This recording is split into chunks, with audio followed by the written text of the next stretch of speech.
पूजनीयं प्रभातव्यकायं प्रकीर्तिप्रदायं भजे बालपुत्रं भजे बालगात्रं भजेऽहं पवित्रम्.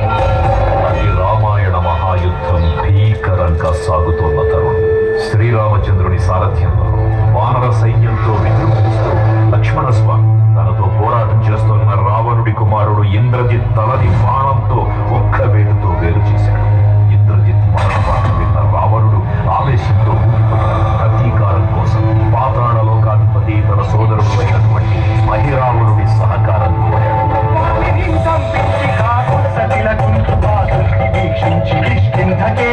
శ్రీరామ